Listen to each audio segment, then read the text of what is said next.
Hello, I'm Beverly Nyberg, a member of the American Association of University Women, the organization that is co-sponsoring this with WSCS, and we're very glad to have each of you here, both in the audience, online, and particularly the 4 candidates that we're welcoming this evening from Districts 1 and 7. We also appreciate the help of particularly Scott Maliff, who is director of WSCS, who will be taping this program throughout its entirety. The forum will be running throughout the WSCS schedule on Spectrum Channel 990 until the election, and will also be on demand at WSCSSheboygan.com, our community station. And thanks so much to Scott for making this happen and doing all the details that make that necessary. Just wanted to let you know and remind you that this will not be a debate, but simply an opportunity for us to get to know each of the candidates a little bit more.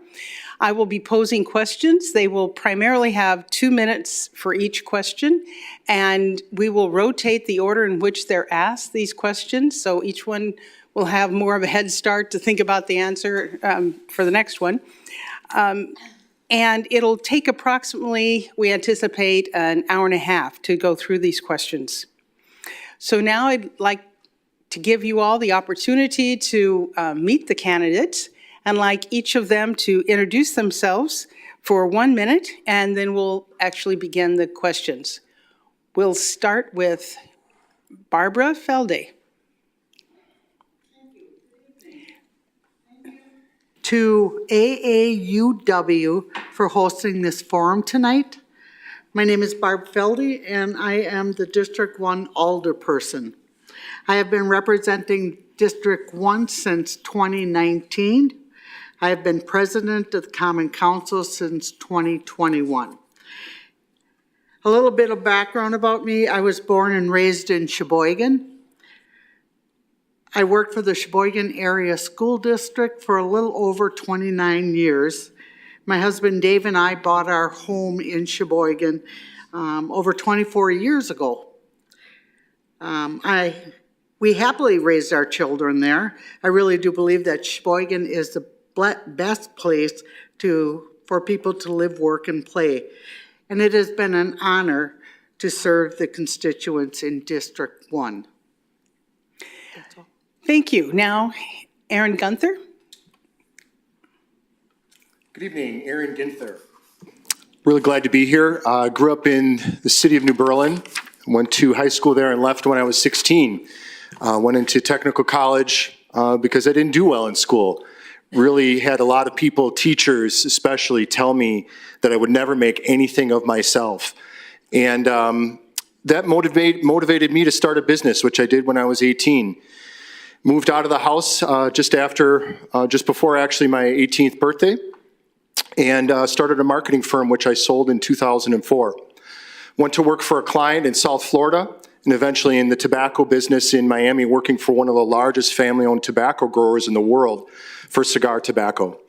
Was there for a couple of years, and then went to Charlotte, North Carolina, as a VP of marketing for the Jaws of Life. And I moved here to Sheboygan about 13 years ago, Vice President of Sales for Torquay Coffee, and married and have a daughter. Thank you. Thank you. Okay, moving on to District 7. Our candidates are Grazia Perella. Thank you. Thank you, AAUW, to organize this forum and for all the work that you do. My name is Grazia Perella. I'm Italian-American, and I'm glad to be here tonight. My husband and I moved to Sheboygan about 10 years ago when I was hired by Sargento as a regulatory professional. Currently, I work as a director of operations for Family Service Association, which is a non-profit organization here in Sheboygan. I have been representing District 7 on the Common Council since 2021.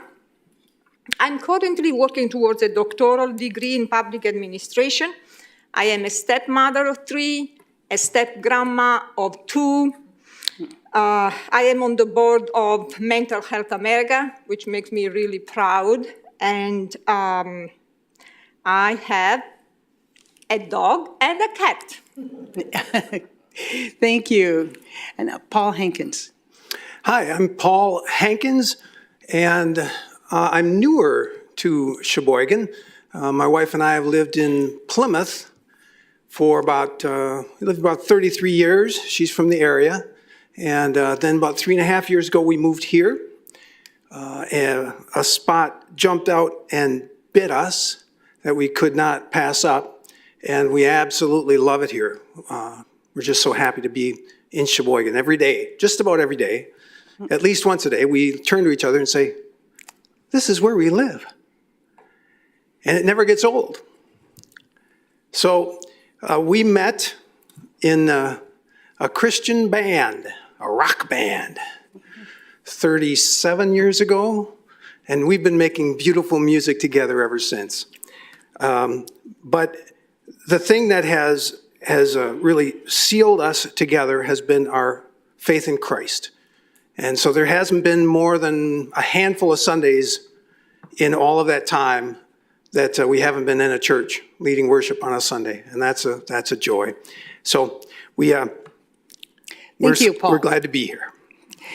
Okay, and now, as I said, I'll be rotating the order in which questions are asked. You will have 2 minutes for each of these questions, and I will repeat them at least in brief before each person. We're going to start with you, Grazia. Why are you running for the council? What is one of your best contributions that you will bring to the council? Thank you. On the first, I would say the overarching answer I have for that is that I take big pride in making the local government working for everybody. Just a brief premise. So I'm Italian American, as I said already, and I moved to the US and to Sheboygan as an adult, an older adult. And Italy has a lot of nice parts and facets. However, I was raised with the feeling that actually government is only red tape. That is a lot of work, doesn't work for everybody, is inefficient, ineffective, and so on. Well, in the US, I learned that government is different. Government can work. Government is trustworthy in most cases. So I really have a personal satisfaction in making sure that when I deal with my constituents, I really make it work for them. In that middleman situation I am, in most cases, constituents reach out to me for concerns. It makes me really happy that I can help them because on the other side, I have a city and the local government that actually work. As far as the biggest contribution, I have many weaknesses and many strengths, as all of us, but one of my biggest strengths is critical thinking. I can scrutinize, I can dissect, I can look at problems in details. And that can be a weakness, but it is also a strength when you work in public office. Thank you, Grazia. Now, Paul, why are you running for council? And what is the biggest contribution that you will bring to the council? Well, one of the things I hope to learn is how to answer in the allotted time. That would be a big step up for me. Now, why I'm running for the council? We've lived here a couple of years, and I feel like it's time to give back. It's time to get involved. It's a great way to learn about the community. It forces me to get out and meet my neighbors, and when I meet people, I invariably want to help them. And I don't know a lot of the ins and outs of the political world and structures, but my motivation in life is to help. I live to serve, and that's pretty much what it's about. As far as the greatest contribution that I can make, I think it's freshness. I'm not exactly young, but I have a fresh energy. I see Sheboygan with fresh eyes, similar to Alder Parella, is that I'm newer to the area. And I think a lot of people in Sheboygan see Sheboygan like there's still a giant coal pile down where Blue Harbor is. And they think of the city as old and run down and South Side. Well, that's where I live, and I don't see it that way. And so I want to be part of not only reaching out to the broader world to say Sheboygan is fantastic, come here and see what we see, but also to help the people of Sheboygan see what they don't see and to see it with new eyes, because that's you live in a great place, and a lot of people, I don't know if they know it. Thank you, Paul. Now, Barbara, why are you running?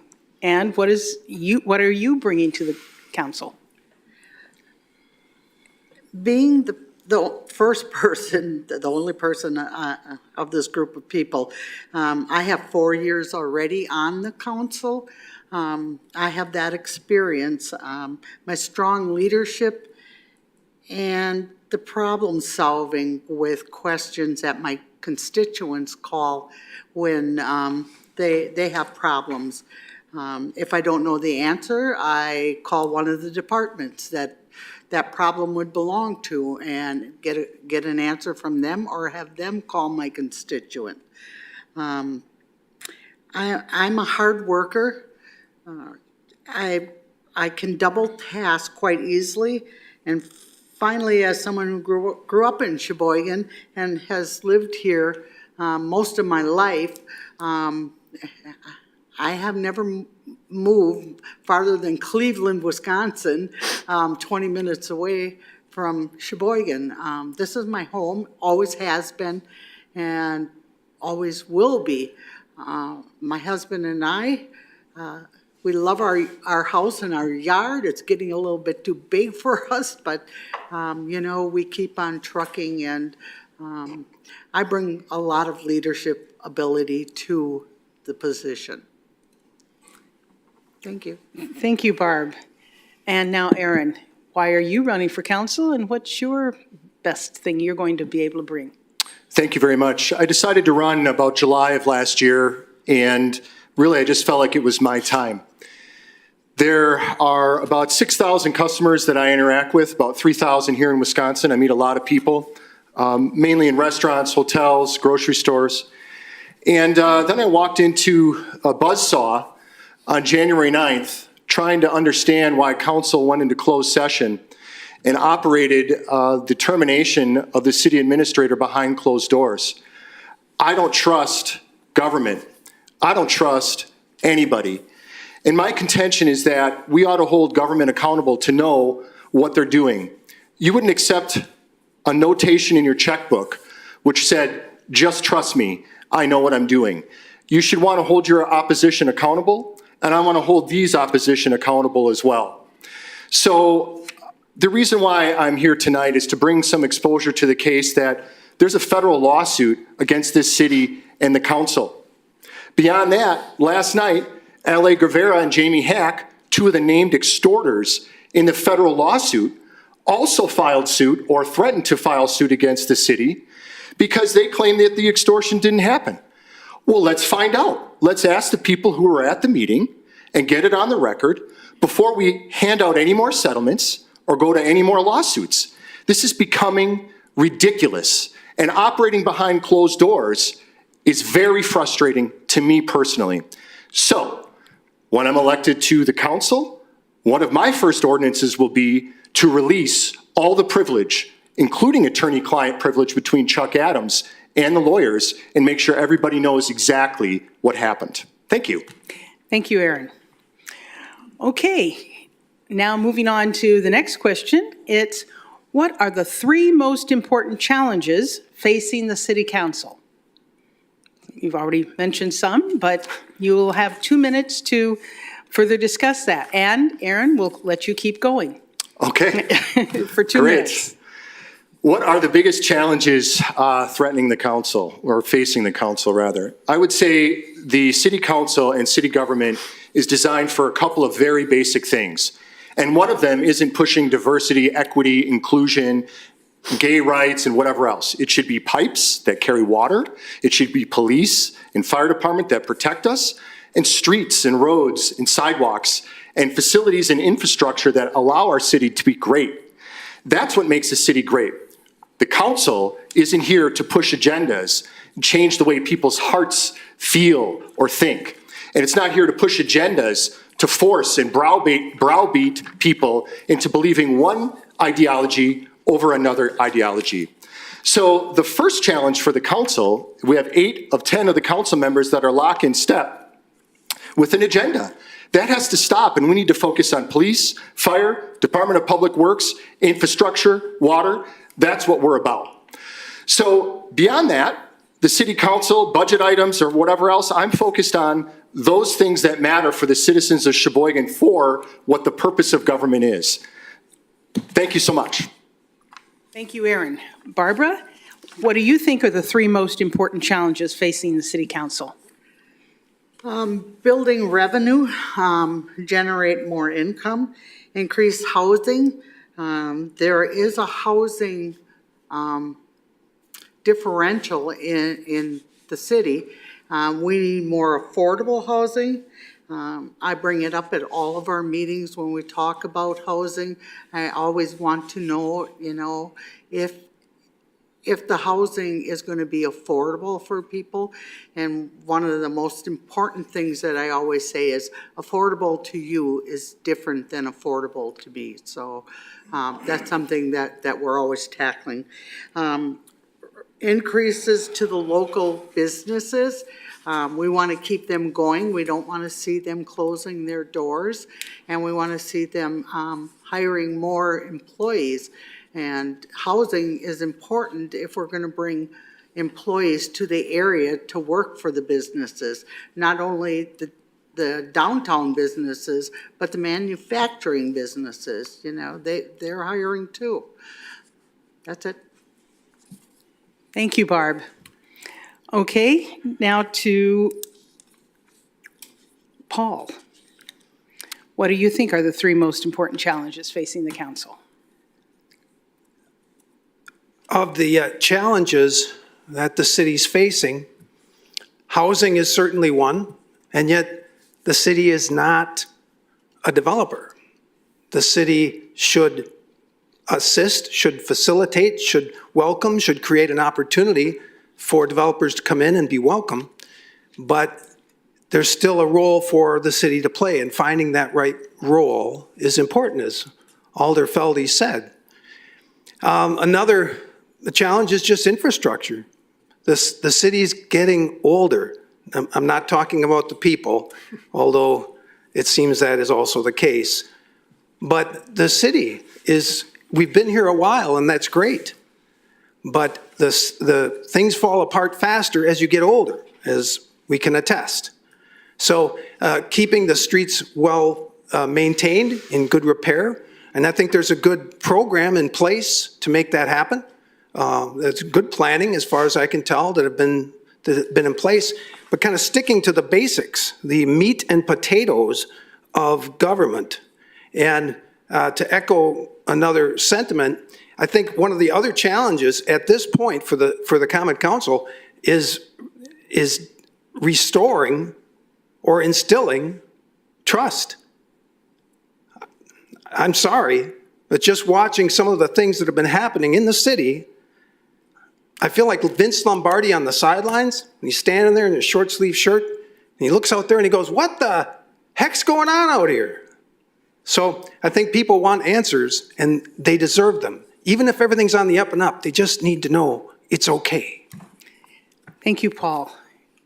Grazia, and what do you think are the 3 most important challenges facing the council?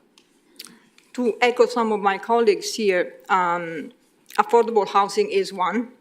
So based on the affordable housing market study that the city conducted in 2020,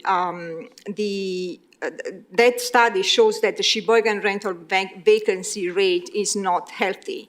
So it's not easy to find affordable housing for rent or for purchase at this point. It looks also, based on that study, that there will be not enough housing for the projected growth rate. We all know, if you work, especially if you have experience in the private business, I'm sure we all know that in some cases it's very hard to attract people to live in Sheboygan due to that issue. When I moved to Sheboygan, we had hard time. We had to rent for a year before finding affordable housing to purchase. So we know that firsthand. But as Paul said, the city is not a developer. So the city needs to, in an astute way, just as we are doing, as the city is doing, needs to be good negotiator and make good use of TIF incentives. It's a huge, great tool for the city to use, but still it requires skills from our Department of Planning and Development. And I think that we are doing a good job at it, but we have to do more. And there are many aspects to this matter that have to be addressed on a regular basis. I also would say that I want to remind, rather, that the Sheboygan area school district is showing that we have a minority majority soon. So our students are right now majority, community, diversity. Thank you. And so for me, that is a challenge that we need to address. Now, we've talked about the challenges that the city faces, but let's talk for more of a positive side of it. What are the greatest assets that the city of Sheboygan has, and how would you build on them? We'll start with Paul.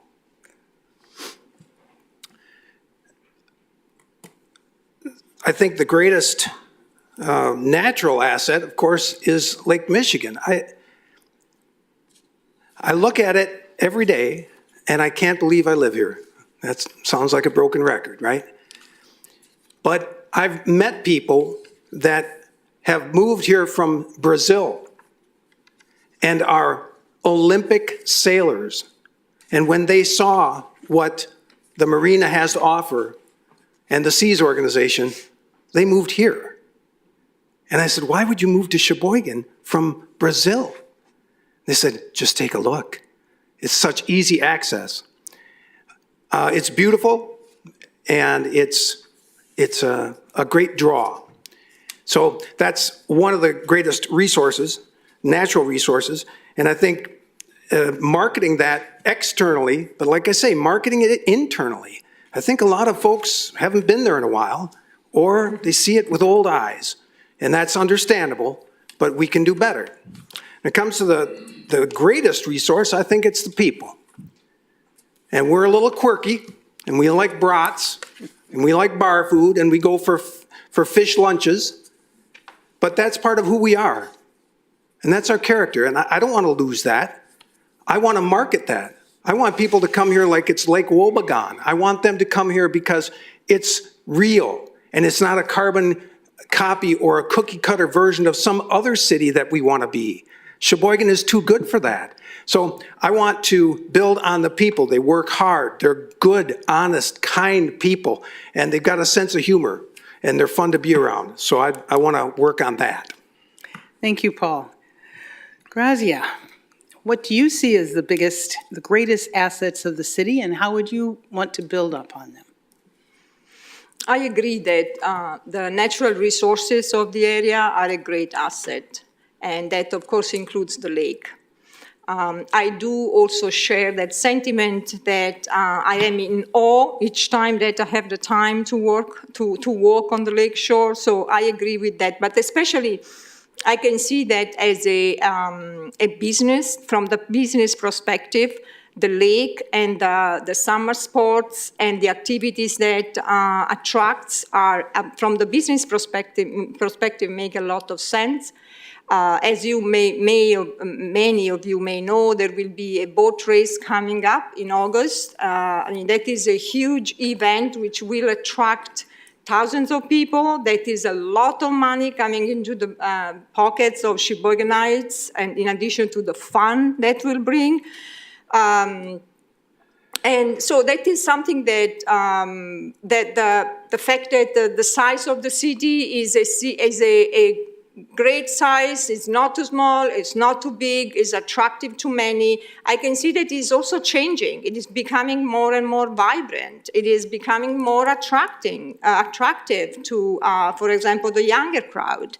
There is enough entertainment. There could be more, but there is enough entertainment. So there is a mixture of elements in the city. I have lived in my life in many different places, even in different continents, and huge cities, São Paulo, Brazil, Milan. I think that, after all, it may be an age thing, but I'm very happy about Sheboygan, about the combination and the ambiance that we have in Sheboygan and the opportunities that we have here. So these are all assets that I think many people can appreciate. Thank you, Grazia. Aaron, what do you think are the greatest assets, and what would you build? No doubt it's the people. Whether my wife and I are walking our daughter throughout the neighborhood, we meet neighbors and spend time with them. I think we had more than 20 neighbors sledding with us last week, sitting around the fire, smoking a cigar, drinking a glass of wine, talking to your neighbors. That's what community is about. And I'll tell you, I lived through Hurricane Katrina in South Florida, and one of the things, having no power and no water for 9 days, teaches you to talk to your neighbors. And I think a lot of the city's problems can be solved by neighbors just coming to talk to neighbors. You have a problem with what your neighbor's doing, wander over and talk to them instead of calling the building inspector or the police. Those simple things, just talking to your neighbors with good people, one next door, down the street, whatever it might be, there's no doubt that's our greatest asset. We have great employers, whether that's Acuity, whether that's Torquay Coffee. Even in the county, you're going from Sargento to Johnsonville, Kohler Company, all these wonderful companies that support our community and people with jobs, not only for their personal well-being, but products that we actually export out of the state and even out of the country. And I'm privileged to be a part of that. Without a strong business community, you don't have any community. You don't have any money for infrastructure. You don't have any money for housing. You don't have any place for or reason for people to come. And you can say, yes, the lake is great. I lived on the lake for 9 years. I got to say, it's the coldest place on earth. There's actually scientific evidence that the lake in Sheboygan at North Point Drive is the coldest place on earth, and I challenge anybody to present a scientific study that shows me that otherwise. For the 3 months we have in summer, I think it's wonderful. We can bike, walk by, and enjoy the beach, but winter, I still think it's the coldest place on earth. So thanks so much. Barbara, what do you think are the greatest assets of the city, and how would you consider building on them? Living here most of my life, I can probably give you a whole list of things. Right now, we have an abundance of manufacturing, which makes us stand out from most communities anywhere. We have Lake Michigan, and that's a great place for surfing. We are the surfing capital of the Midwest. I mean, there aren't many places that can say that. My husband and I love to go along the lake and see how many surfers are down there and how big the waves are. Another thing that I like is people that support their community. I mean, the green space that we have, the concerts we have downtown, the parades. There's so much. I can keep going and going. Great municipal services. If you come here in the summer, you can grab something from one of the restaurants and sit out in the benches in the road and, meet with some friends. We have the food trucks on Monday nights during the summer at Valworth Bowl. You can go there and there's lots to choose from, and, grab a blanket or a chair and sit down and eat your supper down there. Let me see. We're halfway between Milwaukee and Green Bay. Makes us a prime spot. It's still a smaller community, and we don't have all the crime and all the rest that the bigger cities do have. We're very close to Terry Andre Park, the state park. We get a sticker every year. Sometimes we buy stickers for our kids. Thank you. Great ideas. Thank you all. Now getting a little more specific about some of the details of the city. We're going to start with you, Barbara, again. Keep going. What do you envision as the most appropriate development for the former Armory site, which is, as you may remember, at the corner of Pennsylvania Avenue and Broughton across from Lake Michigan? Well, personally, I don't have an opinion. I don't want to see it turned into parking space. I don't want to see it turned into another playground. I think there's a lot of things that could go onto that space, but it's also under trust, which is one of the reasons that we haven't sold it to someone or built something on it ourselves. When it's under a trust, there's all kinds of legal things that have to go on with it. So for that reason, I really leave my options open, and many people have told me what their thoughts were on what we should do with it, but you have to remember we have plenty of parking close by, we have plenty of parks close by, so it would have to be something unique for me to back it. Thank you. Okay, thank you, Barb. Okay, Aaron, how do you envision using that Armory space? Thank you. I would like a 1,000-foot tower with a connection on the top for a zip line all the way over to Blue Harbor, right over Lino's Restaurant, and you can land at Blue Harbor and hang out at the water park. That would be my wish. Honestly, I don't have an opinion. I think that's not really for matters of local government specifically. I think the development of any site should be private, and it should be easy for developers to develop. Our building department and what they do for planning, I think they do a great job.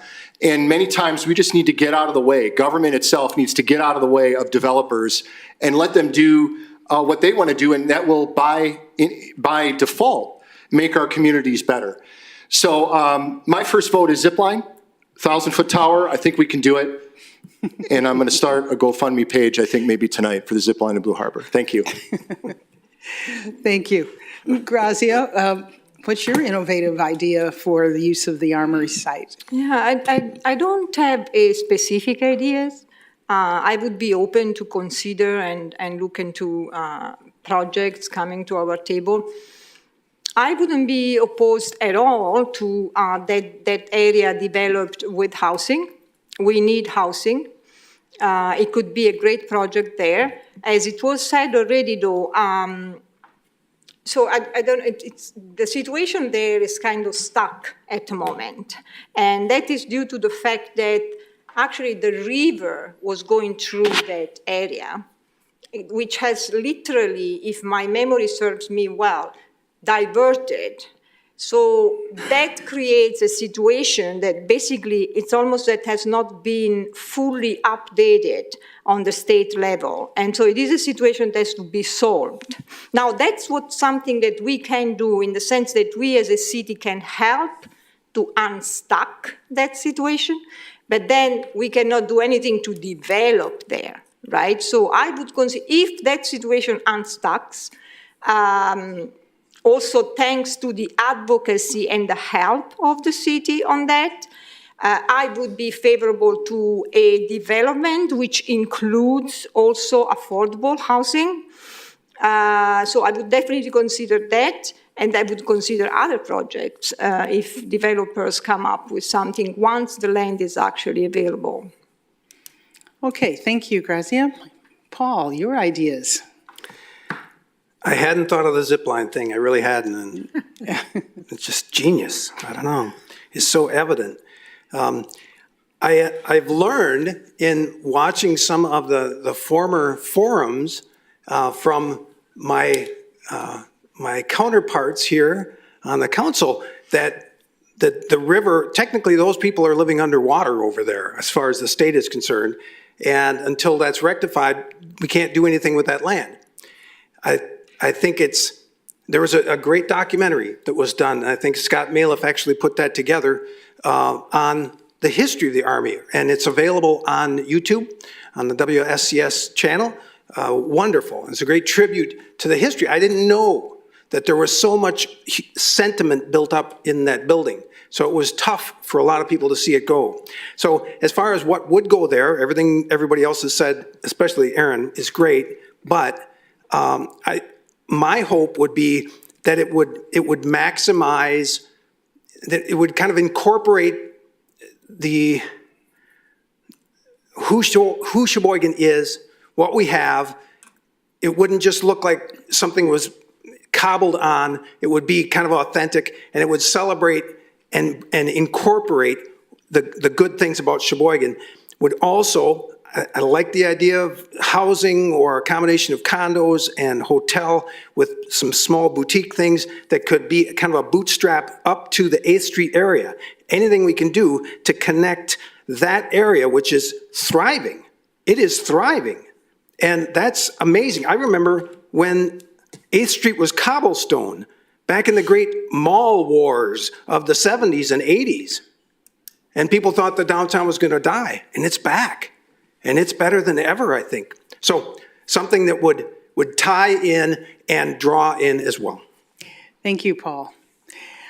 Now, again, getting to a very specific question about business, attracting business. The city has not been very successful in attracting businesses to the new business park on the south side. What would you do to bring new businesses to Sheboygan? And how can Sheboygan retain and service companies that want to expand here? We'll start with Grazia. You know, that is a great question. It comes up once in a while, or very frequently, I should say. The first thing that we could do as a city, I believe, is to make sure to serve well the businesses that already are here, right? Because that is not something to take for granted. And there are many opportunities for partnerships with local businesses to take into consideration when it comes to being favorable to business. But also, we cannot make decisions, we are not developers, right? So what we can do as a city, and something that I support each time I can on the Common Council, is to make sure that we have decent or even high standard of municipal services and infrastructures.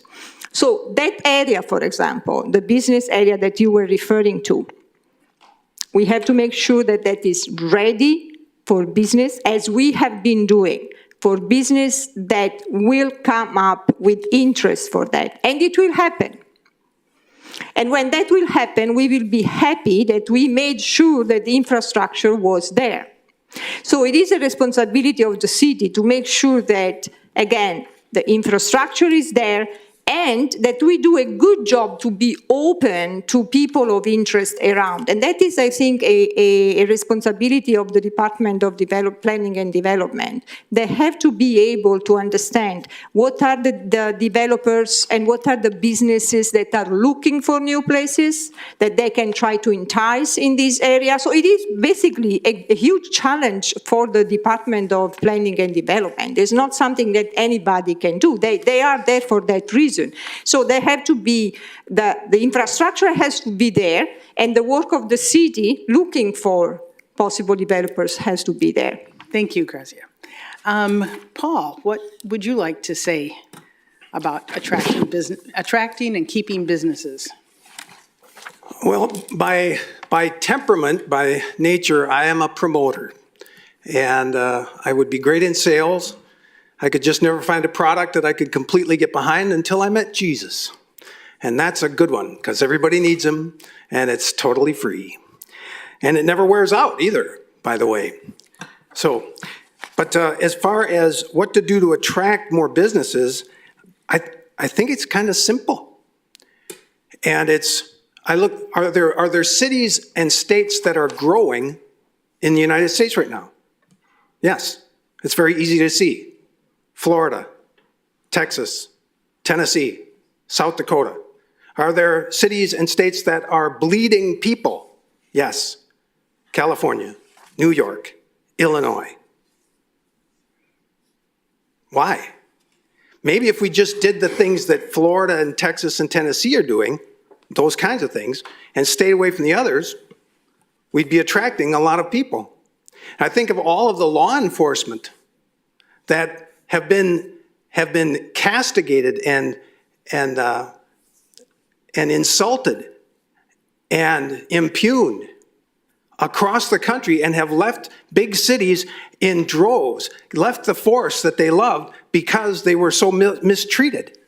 The whole defund the police thing. There are great cops out there that would love to come to a city that will treat them with respect. And it's a challenge to find them. And I don't blame some of them for wanting to leave, frankly. It's a pretty thankless job to start. And then you add on people that don't want to treat you well. So I think it's a matter of doing just, businesses want stability and security. They want to know that there's no drama in City Hall. They want to know they can plan for the future. And they like safe, good schools for their kids. Thank you, Paul. Okay, Barbara. Thank you. Yeah, that's been a problem out on the south side. They built the sides, put the roads in, and then COVID hit. And of course, you know, they were losing their employees and nobody wanted to be moving around or building anything. So that hurt us for a couple of years.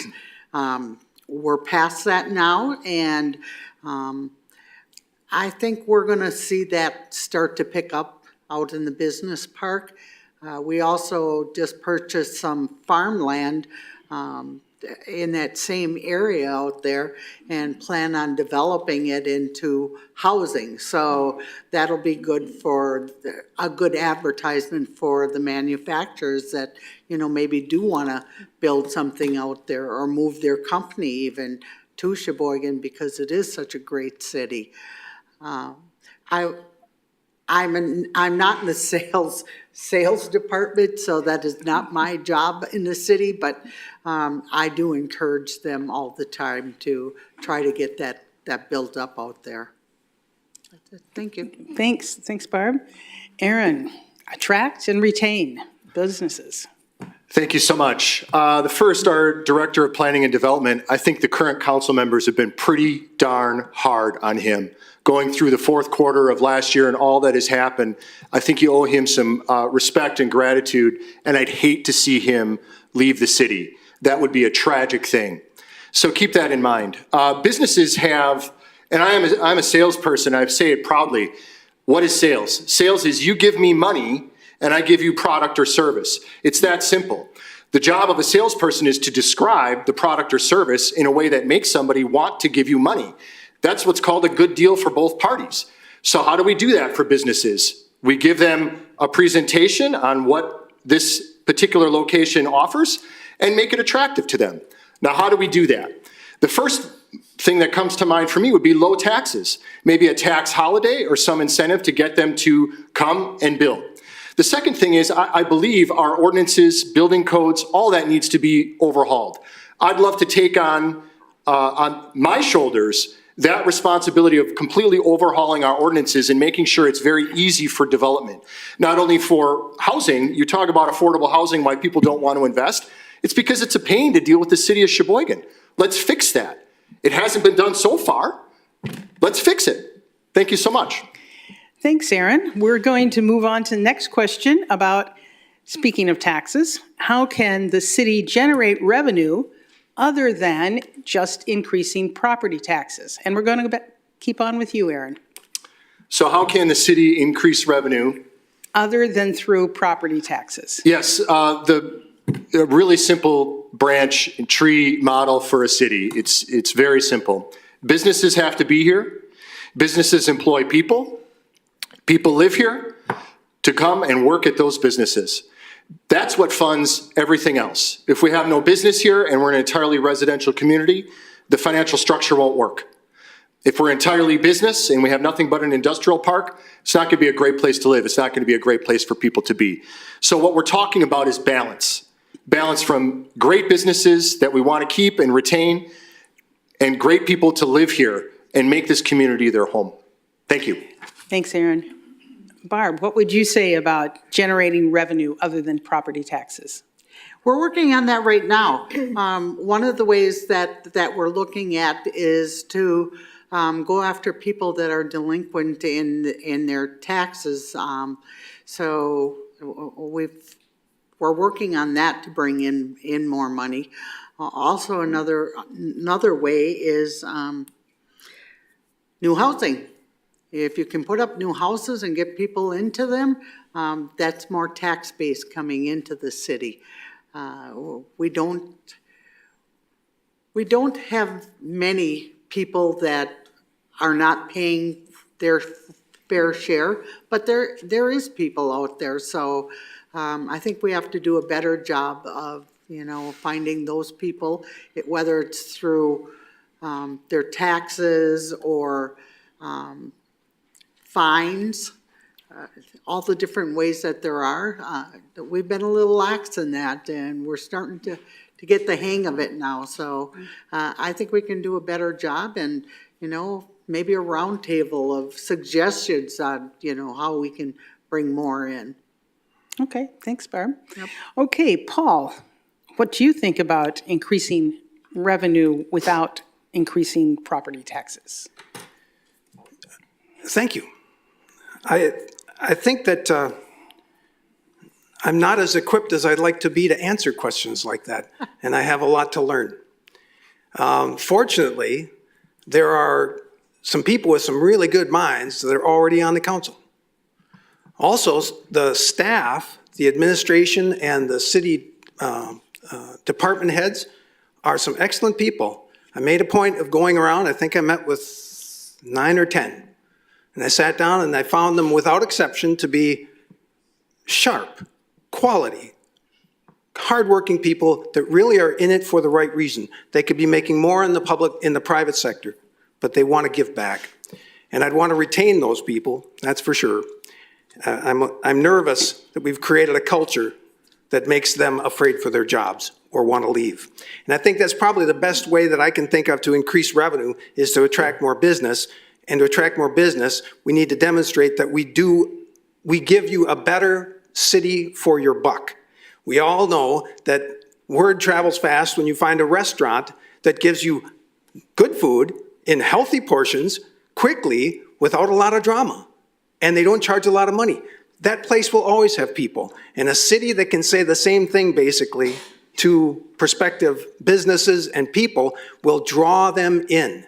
As long as the husband and wife owners aren't fighting in the kitchen, which happened to us, Mary and I, at a restaurant once in someplace. And the food was great, the service was great, everything was great. The prices were good, we loved it so much. But the husband and wife were having one of those fights your parents have where nobody's saying anything, but everybody is on eggshells, right? We never went back. And I don't want that to be the experience of people that come to Sheboygan. Great city, great services, but the administration is causing us hassles. Thank you. Grazia. Yes, it has been said in different versions. Obviously, the city is not a business, not in the sense it can create revenues, but the tax base has to increase. So the only way to increase revenues is to have a larger, broader tax base. And you get there with an increase in businesses, obviously, so in employment, and therefore also, it's like, I don't know, it's pretty common, the flywheel. So more business, more people attracted to business, more employment, more money circulating, more business, more houses, more tax bases, and more well-being, generally speaking. Now, it is clear that the city has to provide anyway, again, a high standard of municipal services and decent infrastructures for any of this to happen. But then the Private developers have to be interested, have to be attracted, and so on. So again, the only way to increase tax revenues is to increase and broaden the tax base. Okay, thank you. Some of you have mentioned, a few times it's come up, that the city is not a business. So the next question deals with that. Should the city allow private companies to take over some of the services, such as maintaining our parks? And we'll start with Paul. That's a great question, Barb. Thank you for that. On principle, I don't think I would have a problem with that. I guess it all comes down to the details. Is it a good value for the city? Does it give us a better product and a better return on our investment? Does it free up funds to do other things that are important? To put more into street repaving or into plowing or into any of the other services that we want to provide, police and fire? I don't think I'd have a problem with it in principle. And if we could demonstrate, look at the numbers, make sure we don't get locked into something that's foolish, kind of go year to year with it, I think it is worth a try. And what are your thoughts on this, Grazia, about privatizing? Yes. The only concern I would have with that, so I have not in principle an issue with it, but I have a concern that the reason that the city is not a business is because it is part of the social contract that some services are available to taxpayers. So my concern would be, is that private enterprise going to increase costs to taxpayers? And so it comes down to a cost-benefit analysis, but my concern would be regarding the benefits to the taxpayers. So are we going to pay more for it to have services that, in fact, we should have anyway? But we do that already, actually. I'm thinking of the quarry during the summer, for example. That is a little business that we actually delegate to someone else. And that's mostly because we don't have the resources and the workforce sufficient as a city to do that. So it is, again, a cost-benefit analysis of what is it the city can do already and what is that we are missing as an opportunity because we don't have enough resources. So if to fill the gap of that missing opportunities is a private enterprise, as long as the private enterprise, again, is not going to be a deterrent for the public to use, I would not be opposed to it. Thank you. Aaron, what do you think about privatizing some of the services? Thank you. Appreciate the question. It's really interesting because I'm radically open-minded. So what is the presentation? Now, for example, you said the parks. I'm a golfer, I love to golf. I'm great, I'm a 40 handicap. So what about the park operating a golf course? This is really common in a lot of cities that there's an operator, a professional golf organization that makes money and operates the golf course. Or how about a church that has a park and maintains it, yet it's open to the community? It's not necessarily a business, but it might be a nonprofit and a benefit for the community. So I don't like the A or B answer. Either the city runs it or a private business runs it. Maybe we ought to act like a community and come together and find what's best for the community. Now, I will say this, I'm a traditional conservative, okay? I don't want to spend a lot of money on government things in general, at all. So what do we need? We need good police. We have to support them, the people that are here. We need good fire department and good people, make sure they have what they need. Department of Public Works, we need to support them. Park, you know, I'm open-minded, but it's not a necessity for city government. Maybe not all parks, maybe not 10 parks, maybe 2 parks, right? Again, I'm open-minded, but a traditional conservative. we got to be very cautious on where we're spending our money, and there's lots of ways to do that, whether through nonprofits or community organizations or private businesses that can profit from what they're doing. So I don't know the answer to your question. I don't know. I'd have to see a proposal of what it looked like, and we'd make a good decision. Thank you for the question. Okay, thank you, Aaron. Barb, what are your thoughts on this? Vehemently opposed. You start contracting things out, and they might give you a good deal to begin with, but then their prices are going to go up and up and up. I've seen it happen. The parks are maintained by our Department of Public Works. So, yes, we're paying them, but I don't think that's a big chunk out of the budget. The Terry Andre Park is run by the Department of Natural Resources. There are wardens out in there, and volunteers. So that would not save the city any money, and it's not even in our jurisdiction, really. It's out in the town of Wilson. So vehemently opposed because, number one, I like to give people jobs, not take them away from them.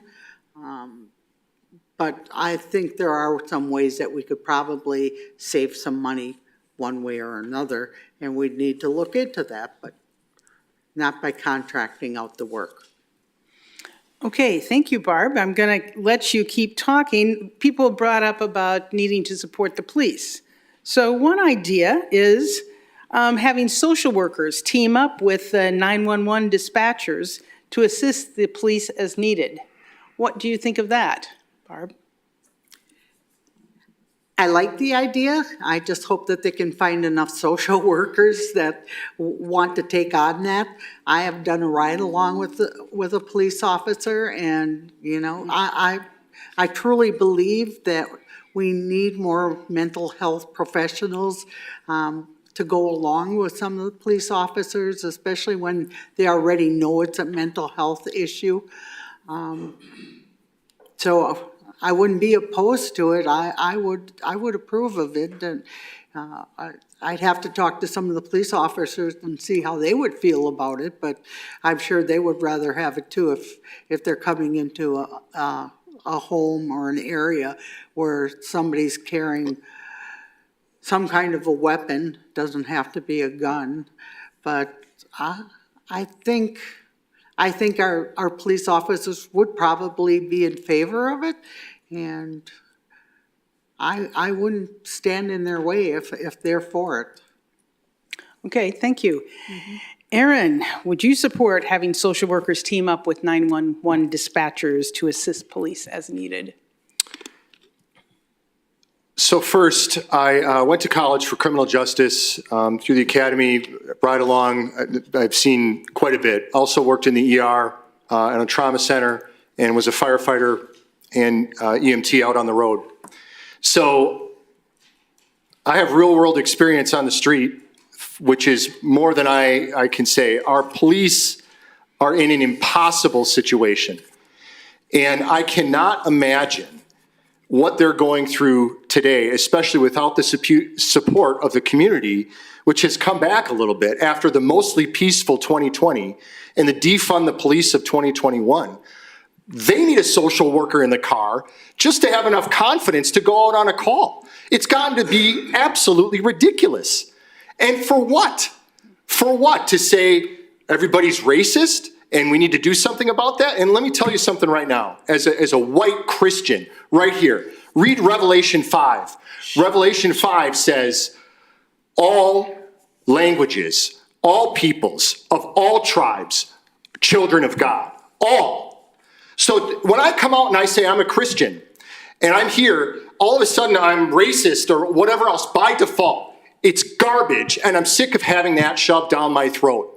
So when the police make a bad decision, what's the automatic response from everybody? Well, it's racism. It's racism. I've had it.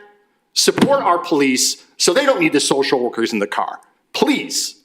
Thank you. Okay, Grazia. Yeah, I personally would be in favor, completely. But I would need to verify what is the people who have experience with that, the expertise. So police department and social workers. In theory, yes, because as Barb mentioned, and we have experience of that also here in Sheboygan, mental health is a big issue. Homelessness is a big issue. The two things together can be a vicious, unfortunate situation, creating circumstances that have very little to do with crime.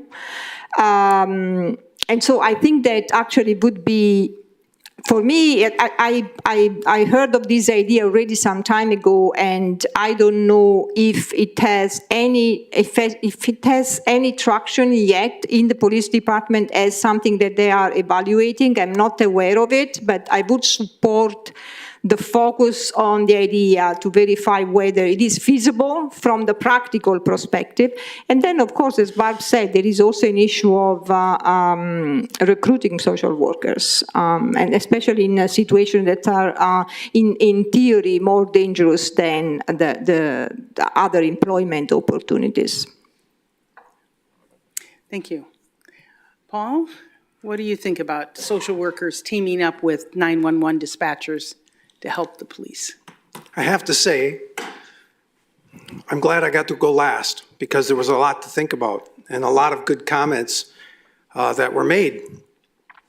And I think at a base level, on a gut level, I say, no, let's not go that way.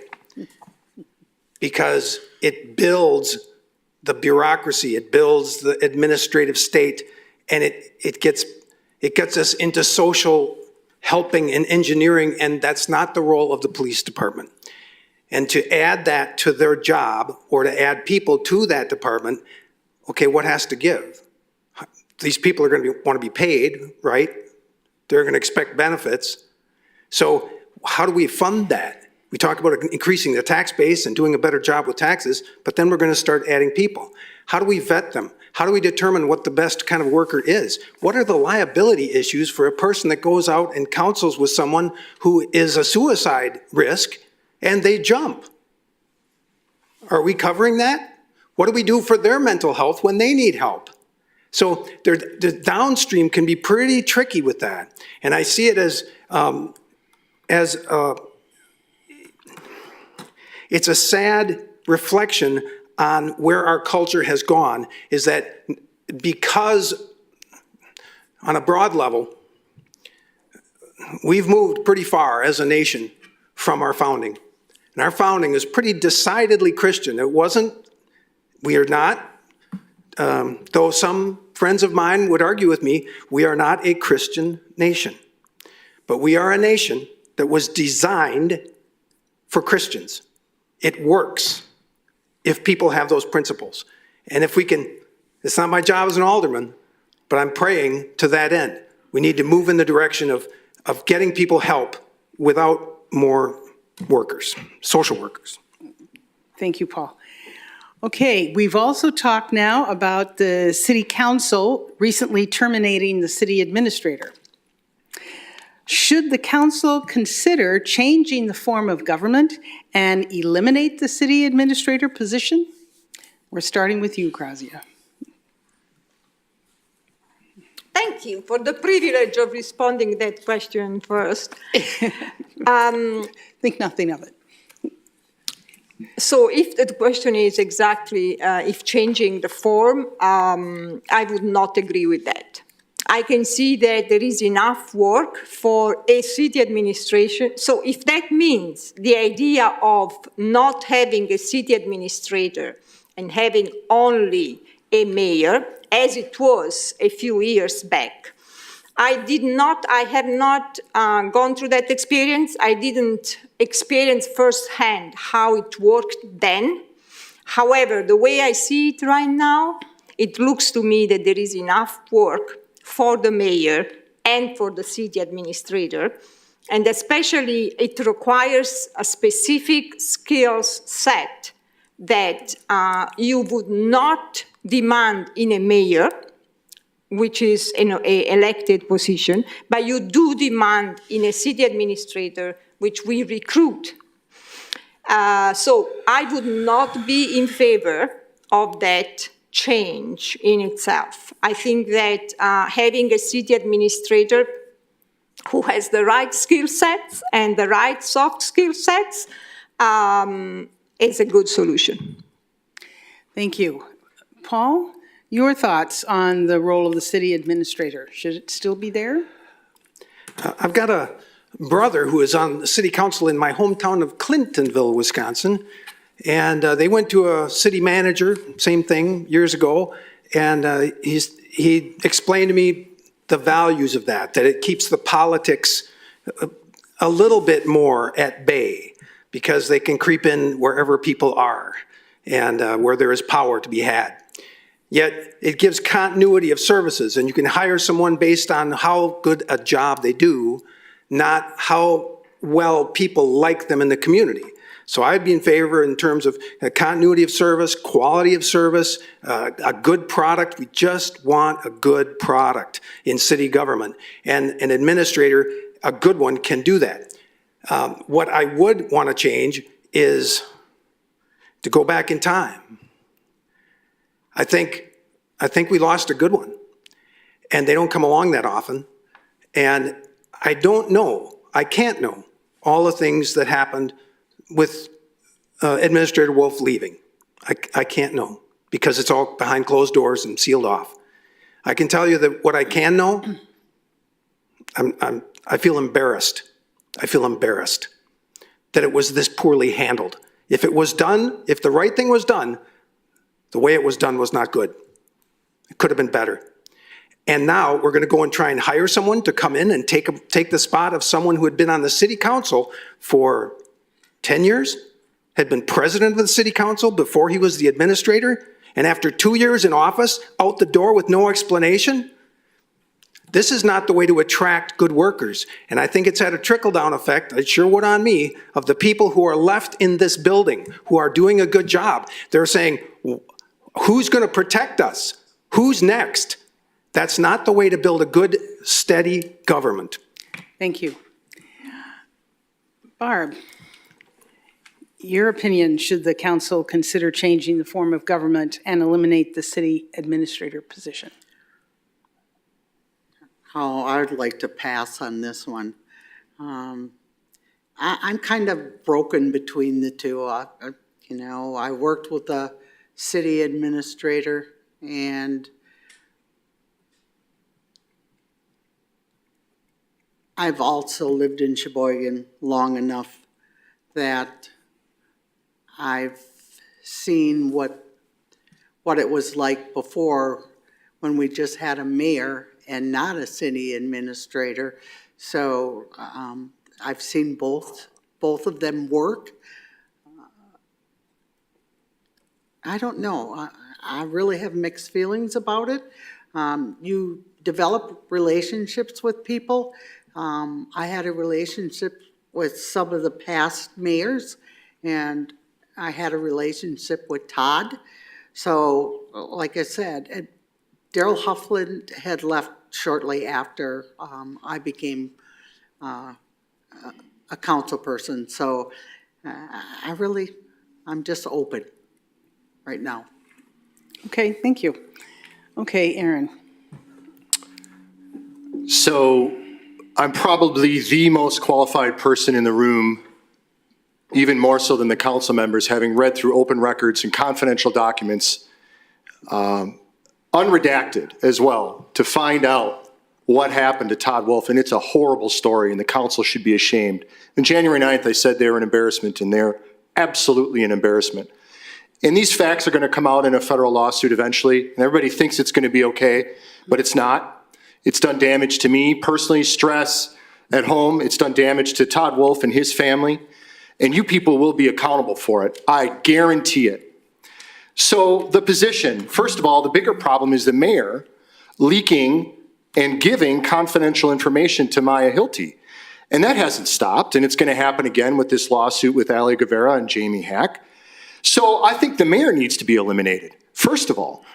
And not only him personally, the position of mayor needs to be eliminated. Let's go to a council manager role, and we can do that under Wisconsin statutes. I believe it's 62, Wisconsin 6209. So, yeah, I mean, we can do one way or another. Right now, you have a figurehead mayor who is technically, he's in charge of the city. He's the CEO of the city. We have hundreds of employees, $125 million budget, and we have no professional running it? Whoever's running this city at a $125 million budget needs to know how to manage people professionally, just like Todd Wolf did. So at the end of the day, I can tell you this, our company at Torquay Coffee is not $125 million. And we get paid awfully well to manage a big business and do things correctly. We need a professional person to do that. The mayor's got to go. 8 of these 10 councilmen have to go. Sorry. Okay, thank you. The final question prior to closing remarks is a bit detailed. So hang on, listen. It's about the city marina. Now, down by the North Shore, has always been a financial burden to the taxpayers, contrary to the rosy predictions when it was built. Many of the original docks have never been leased. Ice damage is a big cost in severe winters. Opened in 1993, now 30 years later, the current debt of the marina is still between $2 and $3 million. All of the docks need to be replaced at an estimated cost of $6 million. The council has authorized several studies of ways to reduce damage from the ice in winter, but has not acted on any of the proposals, which are, of course, very expensive. Now, bottom line, how do you believe the city should proceed in addressing these issues with the marina? And what do you believe should be the future of the marina? Okay, Aaron. Thank you. It's a pretty detailed question, and I don't know that I have enough information to answer that intelligently, other than to say I'm radically open-minded. I really am. And there's got to be a financial solution for the operators that bring a boat, and I don't know, what do you call it? Do you park a boat? Do you tie up a boat? I'm not a sailor. What do you do with a boat? The people that store their boats there in the water so they can go out and enjoy it. It's my view, probably they should pay for it. That shouldn't be a government expense, especially if it's negative at the moment. I don't really know. That being said, marina's a valuable thing with the right plan. I think you can turn it around, make it financially stable, and it'll be a benefit to the community. I'm not qualified to answer that, and I'm not so arrogant as to think that I know all the answers. So thank you for the question. Okay, thank you. Aaron, Barb, what are your thoughts on the state of the marina? I am in favor of the repairs. I know that's a big cost, but we live on the lake and it's one of our prized possessions. In Sheboygan, we have people that come here, dock their boats. They'll stay for, a month at a time. I think we have to repair them. And I think a lot of problems were with the marina, bar and store. And they seem to have finally found somebody that's, grasped it and is doing a better job in there. But we've repaired the worst slips so that they can hold the biggest boats, and we don't want to chase people away. We want them to come here rather than going to Manitowoc or Milwaukee to moor their boats. So I think we need to invest the money. Okay, great. Paul, your thoughts on the marina? I appreciate Alder Barb. She said things that politicians or people in public service rarely say. One is, I'm not sure how I feel about that. And the other is, maybe I think we should spend the money. So thank you for your courage. And I'd just like to say, I think it's a good thing that the city has people joining together like this and saying, hey, I want to serve, and that the city has a choice. That's a good thing. So thank you for serving and for running. Thank you, Paul. As far as the marina, I think it's important to keep it going. You don't want to bail on it. It's too important. How to make that work, I don't know. But I know that human beings, when they put their minds together and with a little bit of heavenly wisdom and some creativity, can come up with some pretty incredible solutions. And folks are willing to chip in if they feel like they have a stake in it and they feel like they're valued and appreciated. I'd want to take out, I couldn't afford to take them out to a nice dinner. Whoever's running the SEAS organization, I'd like to say, gee, what do you think we could do about this? They might have some great ideas, some great resources, be able to connect us with some other places in the world that have this kind of thing. Say, how do we become more efficient, more effective, and yet still have a world-class marina? Really, what we have in Sheboygan is so rare. You go up the whole west side of Michigan and the whole east side of Wisconsin, there isn't another one like this. With this much public beach, this wonderful marina, this well-developed area, this is better than Door County, and it's closer to Chicago. This is a gold mine, and if we have to invest for a little while to keep it going until we can get the word out, then I think that's what we need to do. But if we can attract some private partnerships, then that would sure help us out. Okay, and now, Grazia, the last word on the marina. I am on the fence. I don't know that I would. I have my doubts. I have already raised a few times. I have raised questions on it. It's true, it could work, but it has not been working. And as far as I know, last year, so 2021, I believe, it was the first year that it was profitable, a little bit. And the marina has been built, I think, in the 90s. 93. So my question is, when do we draw the line? And what are we waiting for to make a decision on that? It's a little bit like an old car that you have to decide. There is a moment you have to decide, is it worth it or not? And so it's not that I have an answer on that, but a definite final answer, but I have doubts on it. Each time we have to talk about it, I know that I will be on the fence because there is so much more that the city could do with that money, and it's a lot of money. So I would need to have more evidence of growth and projections of growth in order to make an intelligent decision on that next time around. Okay, thank you. Thank you. I want to thank you all for your thoughtful responses to each of these questions. And now I want to give you a last opportunity, just 1 minute long though, to just say what you want the audience, both streaming and live here, to remember about you. What do you want them to remember about you and your candidacy and why they should vote for you? We're going to start with Paul. Thank you. Thanks for the opportunity to share and for putting all this on. It's a lot of work. I have never been in public service before, but I've been in ministry service for 35 years. And service is kind of service.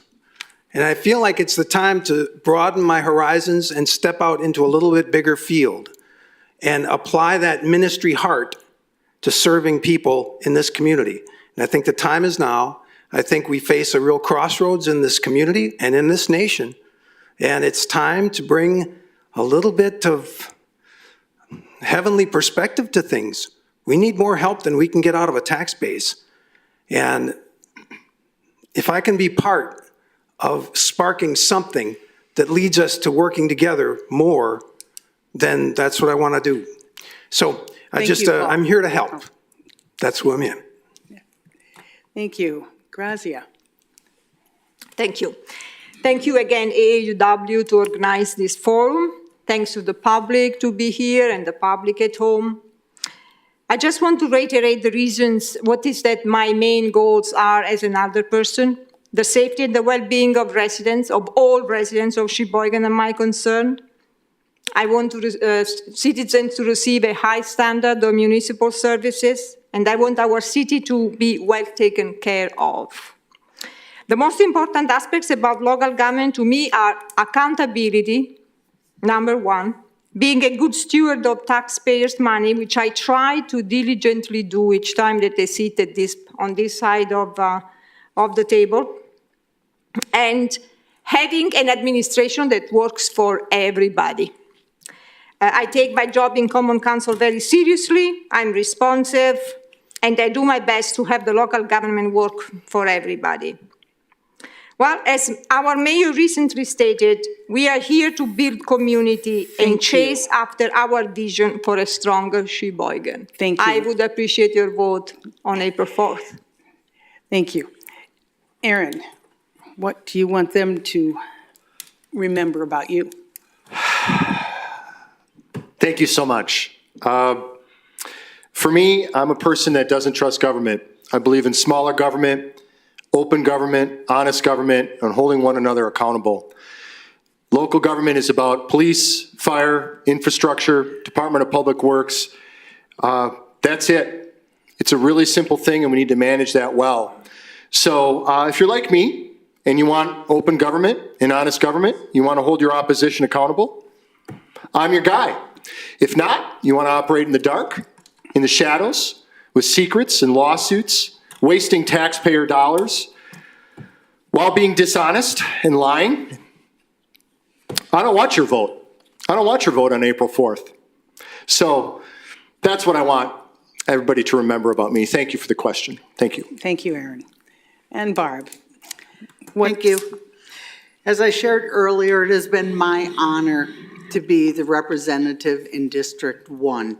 I am proud of the accomplishments we have made in that district. For instance, the road, Calumet Drive, North Avenue. I love when the constituents call me. Sometimes we chat for quite a while on the phone. I am especially proud of the new senior center,